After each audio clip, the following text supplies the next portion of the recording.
They say revenge is a dish best served cold. But what they do not tell you is that sometimes it takes 18 months to prepare. And when you finally serve it, it tastes like absolute victory. I gave that company 6 loyal years of my life. 6 years of bleeding for deadlines, sacrificing weekends, and pouring my soul into every project. 6 years of watching my ideas get stolen, my contributions overlooked, and my potential suffocated by a glass ceiling so thick I could barely breathe beneath it. But none of that compared to the devastating blow that came when I told Mark, my boss, that I was pregnant. The words had barely left my mouth when I saw his expression change. The fake smile he plastered on his face could not hide the calculation happening behind his eyes. The congratulations he offered felt like poison dripping from his lips. "That is wonderful news," he said, his voice lacking any warmth. "We just want to make sure your workload stays manageable during this time." Manageable. The word hit me like a slap across the face. "It might be better if we gave the client-facing responsibilities to someone more available," he continued, his tone becoming more clinical with each word. "You understand, right? We need people who can travel at a moment's notice, work late when needed." I understood perfectly. I understood that my pregnancy had just painted a target on my back. I understood that in his mind, I had committed the ultimate sin of choosing motherhood over complete devotion to his company. 2 weeks later, the axe fell. They called it a restructuring. They used words like efficiency and optimization and strategic realignment. But I knew what it really was. It was punishment for having the audacity to create life while working for a man who saw women as nothing more than expendable resources. I was demoted from senior project manager to administrative assistant. My salary was cut in half. My office was taken away, replaced by a cubicle in the corner, where I could be forgotten and ignored. The humiliation was suffocating. I had worked harder than anyone in that office, brought in more clients, generated more revenue. But none of that mattered because I had committed the unforgivable crime of being a woman who dared to be pregnant. I cried that first night. I cried until my eyes were swollen and my throat was raw. I cried for the injustice of it all, for the dreams that had been crushed, for the future that had been stolen from me. But then I stopped crying. And I started planning. The pregnancy progressed, and with each passing day, I watched Mark's treatment of me become more degrading. He would assign me tasks that were clearly beneath my skill level. He would speak to me in a condescending tone that made my blood boil. He would make comments about my condition that crossed every line of professionalism. "Maybe you should not take on such a complex project," he would say with that smug smile. "You know, with your hormones and all. Are you sure you can handle staying late? You look tired. We need someone reliable for this client meeting. Someone who would not need to rush out for doctor's appointments." Each comment was like a knife being twisted in my chest. But I took them all. I swallowed my pride and my anger because I was building something bigger than his petty cruelty. During my lunch breaks, while he thought I was resting or eating, I was actually working on something that would change everything. I was developing a business plan that would revolutionize the industry we worked in. I was creating partnerships and building relationships that would become the foundation of my empire. The ideas I had been bringing to Mark for years, the ones he had dismissed or stolen, were finally being put to use. But this time they were mine. This time, I was not going to let anyone take credit for my brilliance. As my due date approached, Mark's behavior became even more intolerable. He would make jokes about my size, comment on my mood, and generally treat me like I was an inconvenience rather than an employee who had given everything to his company. "Are you sure you are up for this presentation?" he asked one day, his eyes scanning my pregnant belly with disgust. "You look like you might pop any minute." That was the moment I knew I had to accelerate my plans. I could not wait any longer. I could not endure another day of his degradation. I gave birth to my daughter on a Tuesday.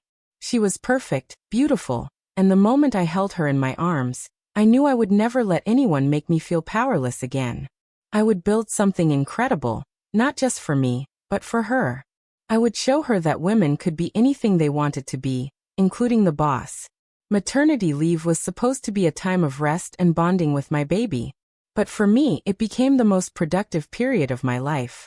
Between diaper changes and feeding sessions, I was building an empire. I reached out to the contacts I had made over the years, the ones who had seen my potential even when Mark had not.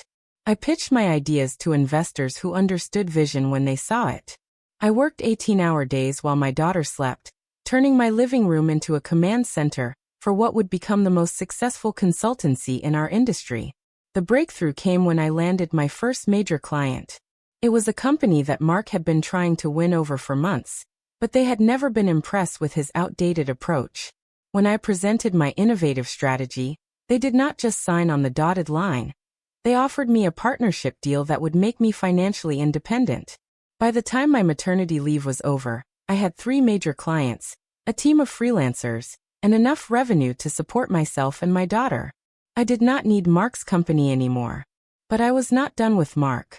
I returned to work with a secret that would have made him sick if he had known.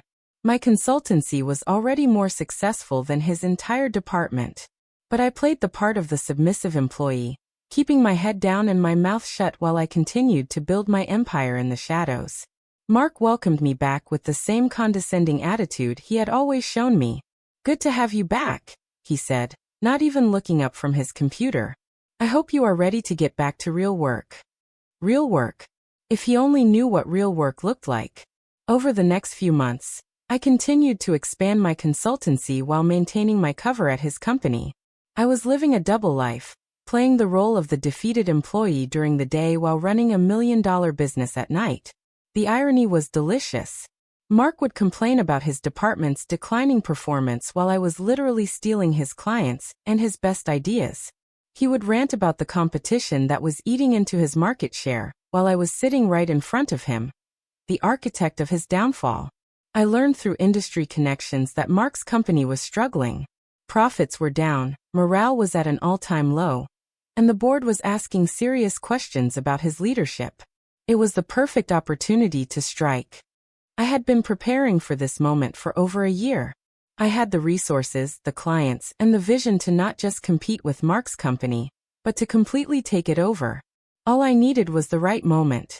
That moment came when I heard through the grapevine that the company was looking for a buyer. The board had lost confidence in Mark's ability to turn things around, and they were quietly exploring options for acquisition. I made my move with the precision of a surgeon and the ruthlessness of a shark. Through a series of intermediaries and shell companies, I put together an offer that the board could not refuse.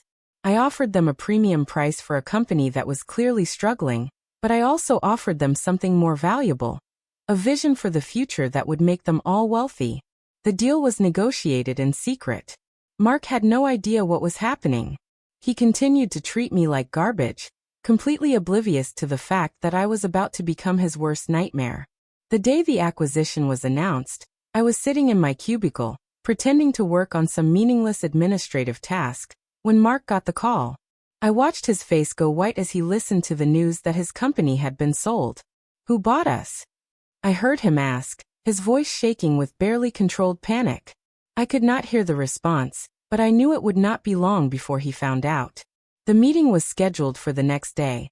A meeting where the new owner would be introduced to the staff and outline the future of the company. I went home that night and barely slept.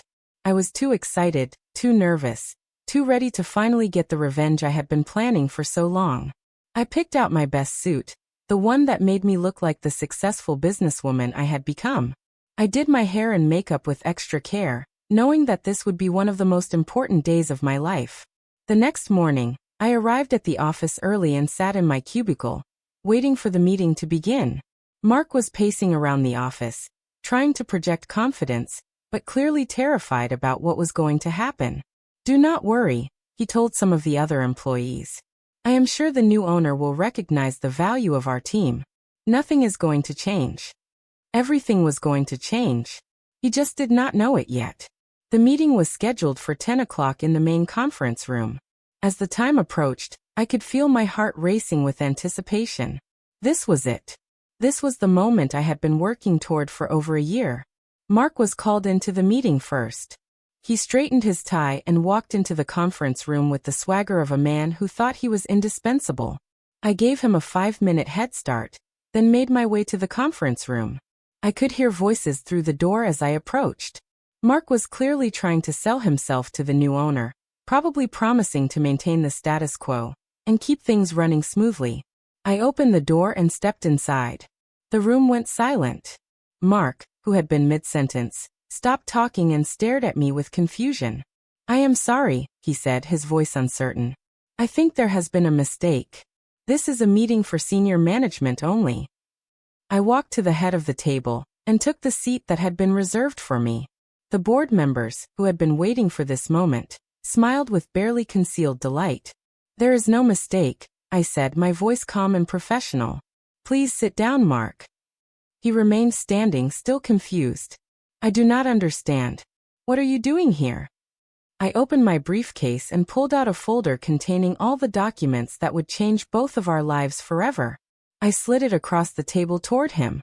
"I am here because I am the new owner of this company," I said, watching his face as the words sank in. "My name is on the deed, my signature is on the contracts, and my vision is what will guide this company into the future."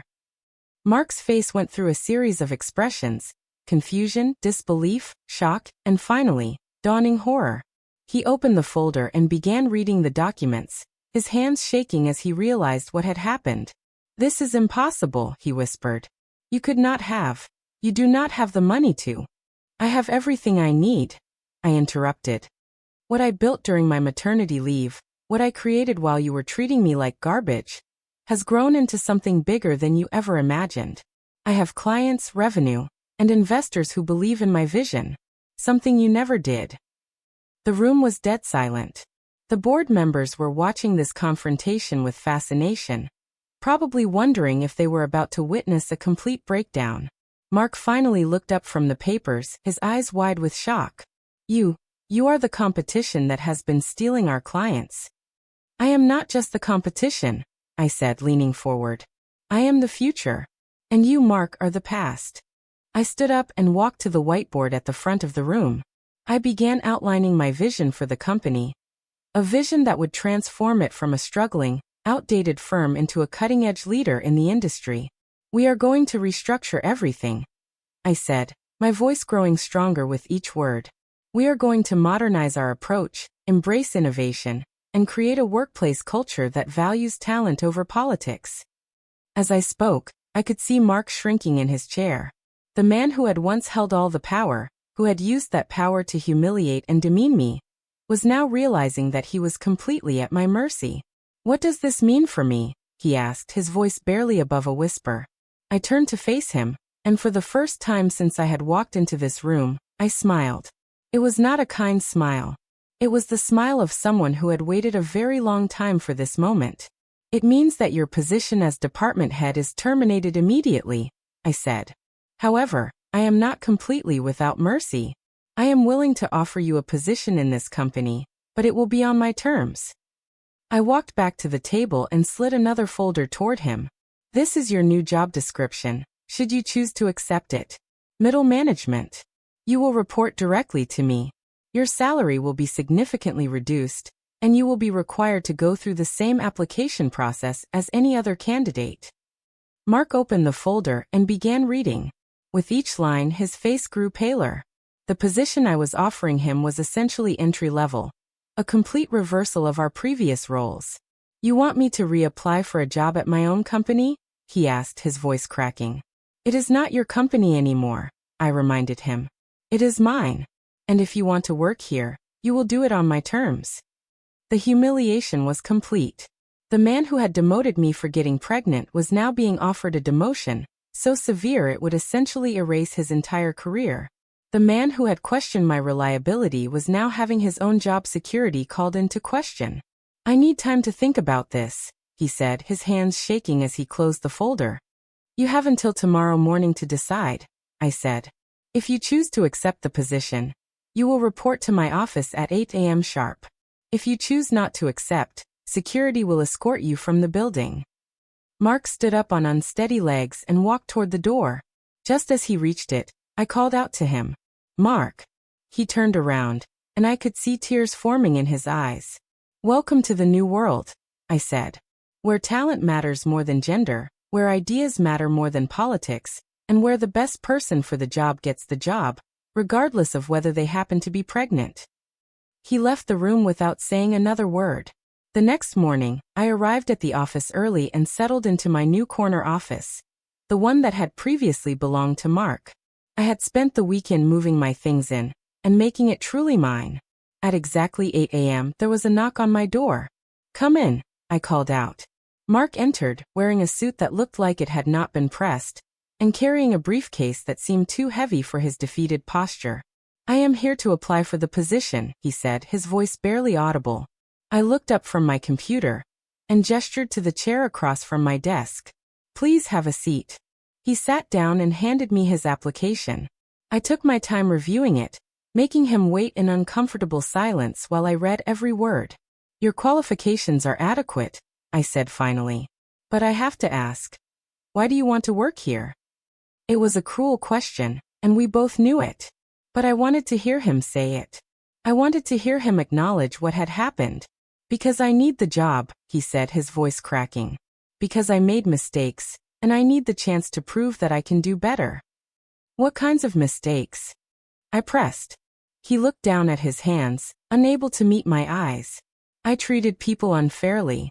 I let my own biases cloud my judgment. I failed to recognize talent when it was right in front of me." "Are you referring to anyone in particular?" There was a long pause. When he finally spoke, his voice was barely a whisper. "I treated you terribly. I punished you for getting pregnant, and I was wrong. I was completely, utterly wrong." I leaned back in my chair and studied his face. He looked broken, defeated, humiliated. It was everything I had dreamed of during those long nights when I was building my empire with a baby sleeping in my arms. "I am going to give you this job," I said finally. "But understand this. You will be closely supervised. You will be held to the highest standards. And if you ever treat another employee the way you treated me, you will be fired immediately." He nodded frantically. "Yes, I understand. Thank you. Thank you for giving me this chance." "Do not thank me yet," I said. "You have not earned anything. You are starting from zero. Everything you thought you knew about leadership, about management, about how to treat people, forget it. You are going to learn how to do this job the right way." Over the following months, I transformed that company from top to bottom. I implemented new policies that protected pregnant employees and working mothers. I created mentorship programs that gave women real opportunities for advancement. I built a culture of respect and equality that had never existed before. And Mark learned what it meant to work for someone who valued results over politics. He learned what it meant to be held accountable for his actions. He learned what it meant to be just another employee, with no special privileges or protection. The irony was not lost on me. The man who had once questioned my ability to lead was now taking orders from me every single day. The man who had worried about my reliability was now having his own performance reviewed by me on a weekly basis. But the most satisfying part was watching him slowly realize what he had lost. As the company grew under my leadership, as we won new clients and broke revenue records, as we were recognized as one of the best places to work in the industry, he began to understand the magnitude of his mistake. He had not just lost his job. He had lost his chance to be part of something truly special. He had not just lost his power. He had lost his opportunity to learn from someone who could have made him better. During one of our weekly meetings, about 6 months after the acquisition, Mark finally worked up the courage to ask me a question that had clearly been bothering him. "How long were you planning this?" he asked. I looked up from the quarterly reports I was reviewing. Planning what? The takeover. The revenge. All of it. I set down my pen and gave him my full attention. "I started planning it the day you demoted me for getting pregnant. But Mark, this was never about revenge. This was about justice." "What is the difference?" "Revenge is about making someone suffer for what they did to you. Justice is about making sure it never happens to anyone else." He was quiet for a long moment, processing what I had said. "I want you to know," he said finally, "that I am grateful for what you have done here. The company is better than it ever was under my leadership. The employees are happier. The clients are more satisfied. You have created something incredible." "I know," I said simply. "And I want you to know that I am sorry. Truly sorry. Not just because of what happened to me, but because of what I did to you. You deserved better. You deserved to be treated with respect and dignity, and I failed you." I studied his face, looking for any sign of insincerity, but all I saw was genuine remorse and a hard-won understanding of the damage he had caused. "Apology accepted," I said. "But Mark, the real test is not whether you are sorry. The real test is whether you have learned from your mistakes." "I have," he said. "I will never treat another employee the way I treated you. I will never let my biases override my judgment. I will never again confuse power with leadership." I nodded. "Good. Because this company is going to continue to grow, and I need managers who understand that our success depends on treating every employee with respect and dignity." As I sit here today, 3 years after that devastating demotion, I can honestly say that getting fired for being pregnant was the best thing that ever happened to me. It forced me to discover strength I did not know I had. It pushed me to build something better than I had ever imagined possible. My daughter is now 4 years old, and she comes to the office with me sometimes. She loves to sit in my chair and pretend to be the boss, and I love watching her confidence and ambition. She will grow up knowing that women can be anything they want to be, including the person in charge. Mark still works for me, and he has actually become a decent manager. He learned from his mistakes, and he has helped me build a company culture that values talent over politics. He will never again be in a position to discriminate against a pregnant employee, because I will not let him. But more importantly, neither will any other manager in this company. I have created systems and policies that protect all employees from the kind of discrimination I faced. I have built something that will outlast my tenure here. A company that truly believes in equality and justice. The woman who was once deemed too emotional to lead, now leads a company that generates millions in revenue and employs hundreds of people. The woman who was once punished for choosing motherhood, now runs a company that has been recognized as one of the best places to work for working parents. And every morning, when Mark walks into this office and reports to me, he is reminded of the consequences of his actions. He is reminded that talent has nothing to do with gender, that leadership has nothing to do with bias, and that justice, while sometimes delayed, is never denied. They say that success is the best revenge. But I have learned that success is not revenge at all. Success is justice. Success is proof that they were wrong about you. Success is the foundation upon which you build a better world. I did not just want to beat Mark. I wanted to build something better than what he had built. I wanted to create a company that he could never have created, a culture that he could never have fostered, a legacy that he could never have left. And I did. Every day, I wake up knowing that I am not just the boss. I am the boss who made things better. I am the boss who turned discrimination into determination, humiliation into motivation, and defeat into victory. Mark tried to diminish me because I chose to be a mother. So I expanded, until I owned the whole building, until I employed the whole industry, until I commanded the whole conversation. Now he works beneath the woman he once deemed unworthy of respect. And every time he signs a document, every time he attends a meeting, every time he receives an assignment, he is reminded of who is really in charge. Me. The woman who was punished for having a baby. The woman who was told she was not reliable enough, not dedicated enough, not tough enough to lead. The woman who became the boss. If you enjoyed this story of ultimate workplace revenge, and want to see more incredible stories of justice served, make sure to subscribe to our channel. Hit that notification bell, so you never miss a video, and let us know in the comments what you would have done in this situation. Your support helps us bring you more amazing content every single day.